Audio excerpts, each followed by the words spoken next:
제가 증시 바닥이 머지 않았다고 생각하는 이유, 그리고 그 바닥이 깊이의 바닥이 아니라 기간적 바닥인 이유를 설명해 드릴게요. 1928년부터 작년 21년까지 S&P 500 월별 수익률 표예요. 자, 보시다시피 4월달, 그리고 6, 7, 8, 10, 11, 12월달, 특히 4월달하고 7월달, 12월달 상승률이 높았던 걸 알 수 있죠. 역사적으로. 지금이 4월달입니다. 지금까지 증시가 많이 안 좋았었는데 과거 경험 그리고 통계와 같이 이렇게 4월달 단기 반등이 올 수 있는 가능성을 열어두고 있다는 거예요. 1년 중에 가장 높은 수익률을 냈던 달이기도 하죠.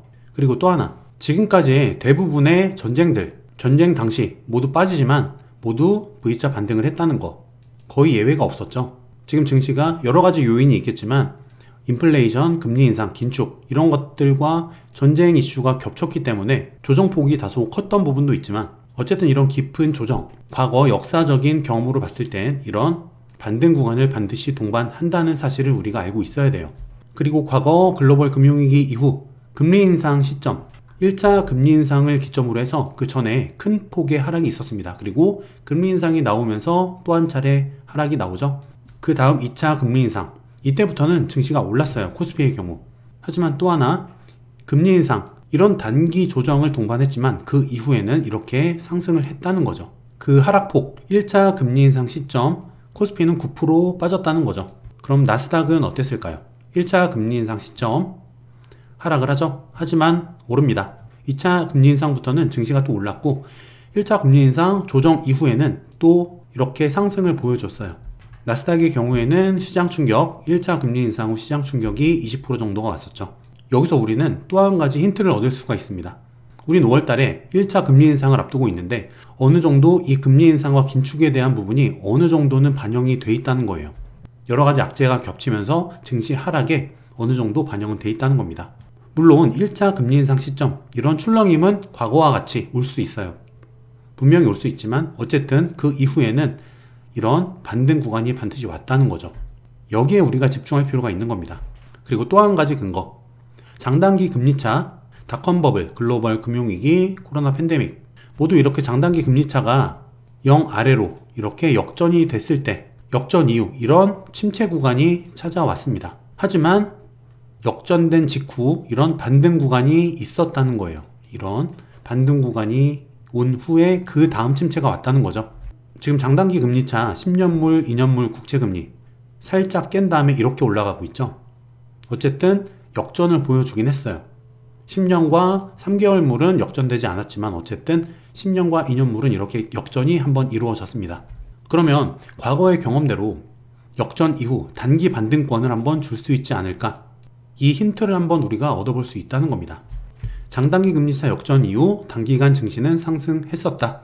그리고 제가 여러 가지 현재 이슈들을 한번 모아봤는데 증시의 악재들이죠. 인플레이션, 그리고 금리 인상, 양적 긴축, 그리고 증시 자체가 하락 추세로 접어들었다는 거, 상승 추세가 꺾이고 하락으로 접어들었다는 거, 그리고 전쟁 이슈, 코로나 팬데믹에 의한 공급 병목 현상, 그리고 중국의 지금 코로나 봉쇄 조치, 그리고 국제 정세 불안, 유럽 이슈 등으로 인한 달러 강세.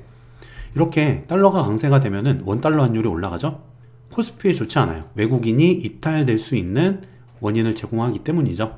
자, 그럼 우리가 여기서 선반영된 이슈들이 뭐가 있는지 한번 볼게요. 이런 인플레와 금리 인상, 이거는 어느 정도 반영이 됐습니다. 그리고 전쟁 이슈, 양적 긴축은 어느 정도 반영이 조금씩 되고는 있지만 아직 시작되지 않았기 때문에 충격은 아마 올 수 있을 거예요. 아직 남아있는 악재라고 한다면 양적 긴축, 그리고 아직 하락 추세, 수급적인 부분, 또 달러 강세 부분, 공급 병목, 중국 이슈, 여기서 일단 금리 인상 이슈는 주가 하락이 어느 정도 반영이 됐다고 보는 거예요. 그리고 전쟁, 어느 정도 반영이 됐죠? 이게 만약에 추가적인 화학 전쟁이나 핵 전쟁이나 이런 걸로 번지지 않는다면은 이게 만약에 종전이 됐다 하면은 이거는 호재로 바뀔 수 있는 이슈예요. 그리고 올해 안에 해소될 가능성이 높은 악재들이죠. 또한 공급 병목, 이것도 코로나가 어느 정도 완화가 되면서 올해 안에 어느 정도 조금씩 완화될 수 있는, 해소될 수 있는 그런 악재다. 오히려 차근차근 풀려나간다면 이런 이슈들은 도움이 될 수 있는 호재로 바뀔 수 있다. 하지만 어쨌든 금리 인상에 따른 1차적인 충격, 사전 충격은 왔지만 사후 충격은 아직 남아있을 수 있다는 거예요. 하지만 이미 많은 악재들이 반영이 됐고 나중에 추후에 호재로 바뀔 수 있는 그런 악재들도 많이 남아있다.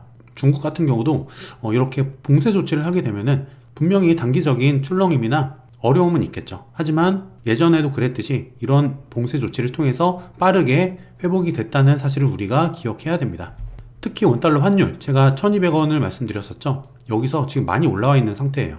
정고점 1250원 부근을 향해 가고 있는데 어쨌든 조금 더 상승할 여력은 있겠지만 여기서 다시 하락 반전할 가능성도 우리가 염두에 둬야 되겠다. 더 올라갈 수는 있겠지만 어쨌든 고점 부근이다. 이 얘기는 코스피 혹은 증시가 저점 부근에 있을 가능성이 높다. 추가 하락은 한번 나올 수 있겠지만 이렇게 해석을 해볼 수 있는 거죠. 그럼 나스닥 차트를 한번 보겠습니다. 먼저 여기서 중요한 거는 주봉인데 코로나 이후로 이 60주 이동평균선, 이거를 이 빨간색 20주 이동평균선이 데드크로스 했습니다. 추세가 완전히 바뀌었다는 걸 의미하죠. 어쨌든 이거는 주봉이기 때문에 좀 흐름이 깁니다. 사후적인 측면도 어느 정도 있죠. 주가가 이미 많이 빠졌기 때문에 데드크로스가 이미 난 상황인 거고, 전에도 말씀드렸듯이 12,500과 14,500 이 구간의 박스권 계속 이 안에서 벗어나지 못하고 움직이는 상황이죠. 그럼 단기적인 출렁임이 온다면 어떻게 될까? 일단 13,000 정도, 여기까지는 한번 빠져줄 수 있다고 보는 게 편하실 거예요. 그리고 그 다음 박스권 하단 12,500이죠. 그리고 12,000, 11,450. 우리가 분할 매수를 염두에 둔다고 하면은 이런 식으로 지수를 나누어 두고 하락할 때마다 내가 어느 구간에서 얼마를 사겠다, 분할 매수 전략을 세우는 게 좋겠죠. 하지만 어쨌든 저의 관점은 조정 기간이 오래 남지는 않았다는 생각이에요.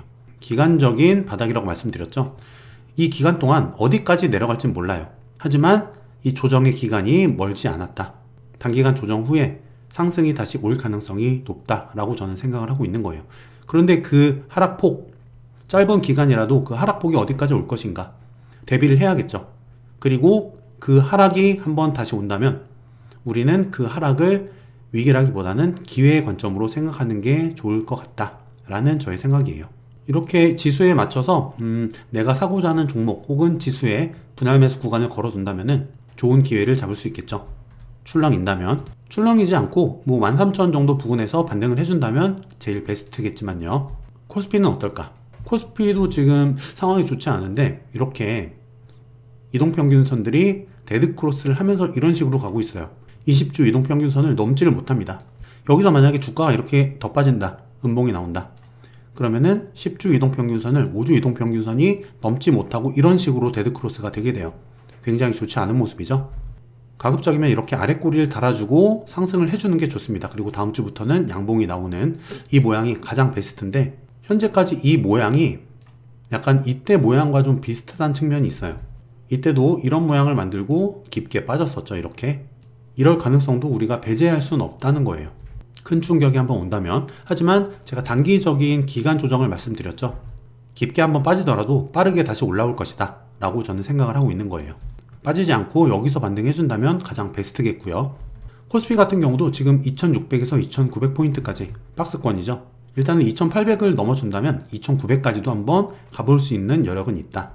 그리고 추가 하락이 나온다면 이렇게 2600포인트 그리고 2450포인트 분할 매수를 이렇게 하방을 열어두고 분할 매수 계획을 세우는 것이 좋다. 이 구간은 아마 빠지더라도 빠르게 회복이 될 거기 때문에 좋은 기회라고 저는 생각을 하고 있습니다. 빠진다면요. 정리하자면 저의 관점, 추가 하락 후 반등. 하지만 저는 추가 하락이 오더라도 이 기간이 오래 길어지진 않을 것이다. 급락이 온 뒤에 그 다음에 단기 혹은 중기적인 상승 추세가 올 것이다. 그 후에 장기적인 경기 침체 가능성이 생길 수 있다. 개인적으로는 이런 관점을 갖고 있습니다. 장단기 금리 차에 따라서 경기 침체 가능성, 최근 영상에서 제가 많이 말씀을 드렸기 때문에 이 부분에 대해서 아직 이해도가 부족하신 분이라면 제 최근 영상을 한번 보시기 바랄게요. 단기간 추가 하락, 이거는 기회의 관점으로 접근하자. 그 이후에 단기적인 혹은 중기적인 시세가 올 가능성이 있어 보인다. 그리고 올 연말, 내년 초중반 그 이후부터는 경기 침체 가능성이 있어 보인다. 하지만 이거는 제가 여러 가지 데이터에 의해서 제가 갖고 있는 저만의 관점인 거예요.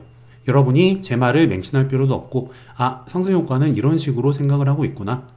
여러분들이 여러분들만의 근거의 논리에 의해서 여러분만의 시나리오를 가지면 되는 겁니다. 투자자가 끊임없이 해야 되는 것 중에 하나가 이런 식으로 시나리오를 세우는 거예요. 이게 맞든 틀리든 시나리오를 계속 근거에 따라서 데이터에 따라서 지속적으로 수정을 해 나가면서 나만의 시나리오를 갖고 대응 전략을 짜는 거예요. 그게 아니면은 결국에는 남의 말을 듣게 돼 있거든요. 누가 무슨 얘기 했으니까 이렇게 될 거야. 누가 언제 빠진대. 누가 언제 상승한대. 이거를 맞출 수 있는 사람은 없어요. 정확히 맞출 수 있는 사람은 아무도 없습니다. 그렇기 때문에 이 관점을, 나만의 관점을 꾸준한 나만의 논리에 의해서 계속 가져가는 것, 만들어가는 게 굉장히 중요하고, 이 연습을 계속 하는 게 개인 투자자 입장에서 굉장히 중요한 일이에요. 저의 관점이 맞냐 틀리냐 이거를 언급할 필요도 없는 겁니다. 저는 어쨌든 저만의 시나리오를 계속 다듬어 가면서 계속 여기에 맞게 일관성 있게 대응을 하고 있죠. 여러분들도 마찬가지입니다. 여러분들만의 논리적인 근거를 가지고 시나리오를 세우는 연습을 하셔야 된다는 거죠. 맞든 틀리든 간에. 그러면은 불안한 증시, 우리가 어떻게 투자 전략을 짜야 될까? 어쨌든 지금 추세가 바뀌는 구간에 와 있습니다. 보수적인 관점으로 대응하는 게 좋겠다. 이런 상승 추세가 꺾이고 하락, 그리고 횡보 혹은 박스권, 이 장세에 들어와 있기 때문에 여기서는 공격적 투자를 하는 기간은 아니에요. 공격적 투자는 이런 구간에서 하는 거죠. 이평이 정배열로 바뀌고 확산되는 초입에 코스피도 똑같습니다. 추세가 상승 추세와 하락 추세, 물론 하락 지금 초입은 아니지만 어쨌든 공격적으로 투자하기보다는 대응을 하면서 좋은 자리에서 추가 매수하면서 리스크 관리를 하는 게 좋아 보이는 구간이다 라는 거예요. 어쨌든 이 구간들이 떨어질 때마다 분할 매수 관점은 유효하다. 조정이 멀지 않았다고 저는 보기 때문에 단기적인 하락이 오더라도 분할 매수 관점으로 접근하자라는 거예요. 단기 출렁임은 있더라도 기간적인 저점 부근을 보면서 접근하자. 단기 급락은 기회로. 이렇게 어디까지 빠진다가 아니라 어디까지 빠질지 이걸 예측하기보다는 그 기간을 놓고 보는 거예요. 저는 여러 가지 근거에 의해서 말씀드렸듯이. 그렇기 때문에 어디까지 빠지더라도 분할 매수로 접근한다면 어쨌든 다시 이게 회복이 된다고 가정했을 때 수익권으로 전환될 수 있는 그런 기회는 줄 거다라고 보는 거죠. 그리고 계속 강조드렸듯이 자신만의 시나리오로 대응하자. 저 같은 경우는 단기 출렁임, 단기 기간 조정, 이후에는 반등 추세, 그리고 중장기적으로는 침체 가능성을 열어두고 있다. 지금 같은 경우에는 움직임을 보게 되면은 시나리오 혹은 스토리에 기반한 성장주들, 하락폭이 굉장히 큽니다. 실적이 안 나는 그런 성장주들이죠. 지금은 철저하게 실적 기반으로 종목을 선정하셔야 돼요. 그리고 실제 지금 강세를 보이는 종목들도 실적 기반, 턴어라운드 되거나 실적이 향상이 우상향이 예상되는 그런 기업들이 대부분을 차지하고 있죠. 스토리 성장주 혹은 밈주식 이런 것들은 시세가 나더라도 반짝에 그칠 수 있다. 실적에 기반한 주식 종목 선택을 하는 게 좋아 보인다 라는 겁니다. 지금 증시가 굉장히 불안한데 어쨌든 저 같은 경우 저처럼 이런 시나리오를 세우고 대응하는 사람이라면 그렇게 불안하지 않습니다. 왜냐? 떨어졌을 때 난 어떻게 대응한다. 올랐을 때 어떻게 대응한다. 나만의 기준이 있기 때문에 주가가 올라가든 떨어지든 모두 대응할 시나리오가 있는 거예요. 절대 불안하지 않죠. 오르든 떨어지든 모두 나의 수익을 극대화하거나 손실을 최소화할 수 있는 나만의 시나리오가 있기 때문에 여러분도 여러분만의 기준이 필요하다는 거예요. 제가 아직 목 상태가 정상은 아닌데 여러분들도 건강 유의하시고요. 이럴 때일수록 많이 공부하시고 스스로의 기준을 세워보시는 여러분들이 되시길 바라겠습니다. 그럼 다음 시간에 뵐게요. 감사합니다.